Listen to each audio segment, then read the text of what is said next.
Hey there, and welcome. Sometimes in English, one tiny change can make a huge difference. Today, we're going to tackle one of those tiny changes that will instantly make you sound way more polite.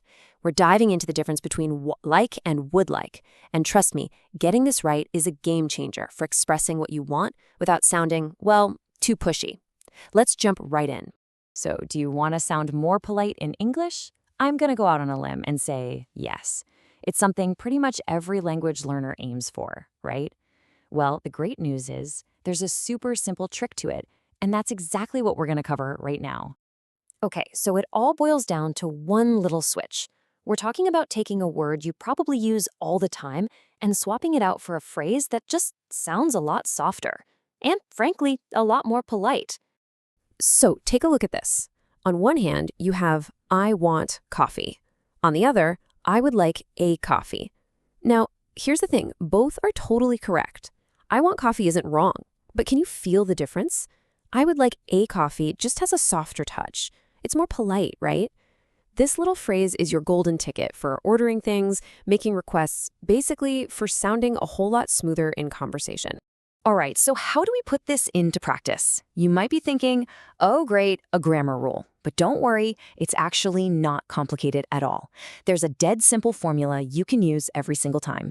And here it is. It's just subject plus would like plus to, and then whatever verb you need. That's it. You can plug pretty much any subject and any verb you can think of into this little formula.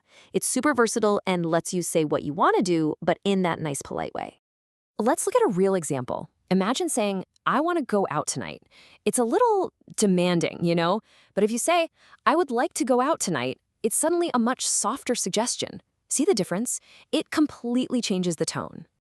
And this isn't just for I. It works for everyone. He would like, they would like, she would like. You get the picture. Even when you're talking about what someone else wants, it keeps that same respectful, polite vibe. Okay, ready to level up? You can actually add more emotion to this. If you feel really positive about something, swap like for love. So instead of just, I would like to visit Japan, you can say, I would love to visit Japan. It's packed with enthusiasm, but it's still super polite. And it works the other way too.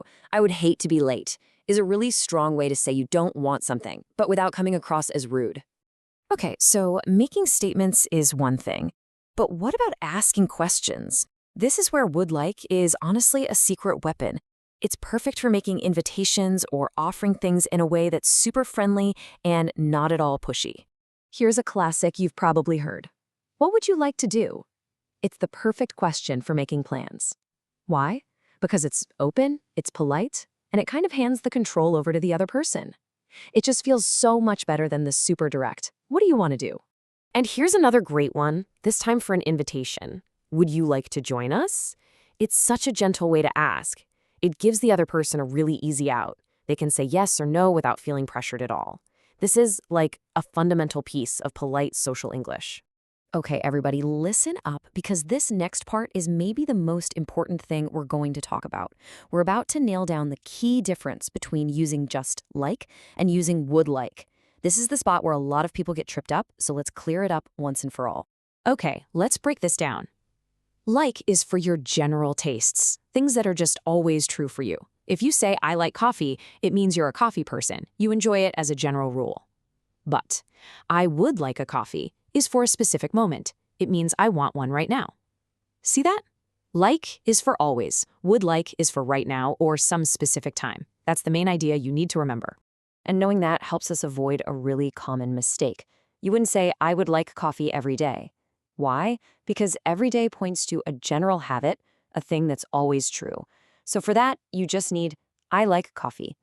The other way sounds, well, just a little bit off to a native speaker. Okay, so let's move from theory to practice.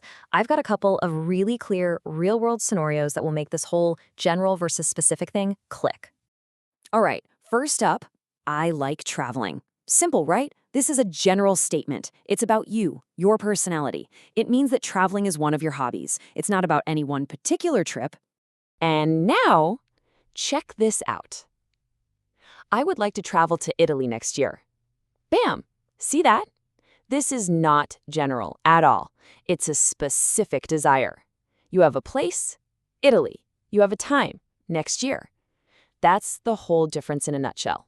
A general hobby versus a specific plan. So let's wrap this all up. Why did we spend all this time on just one little phrase? Simple. Because getting this right is a huge, huge step towards sounding more natural and just more fluent in general. Basically, using would like the right way gives you 3 big wins. First, you instantly sound more polite, especially when you're asking for something. Second, you just sound more natural because you're picking the right tool for the job. And third, and this is the big one for a lot of people, you sound more native-like. It's one of those subtle things that makes a world of difference. So, I'll leave you with a question to get you started. What would you like to practice first? Seriously, think about your day. Is there one little moment where you can try this out? Maybe when you're ordering lunch or just suggesting something to a friend. The best way to make this stick is to just do it.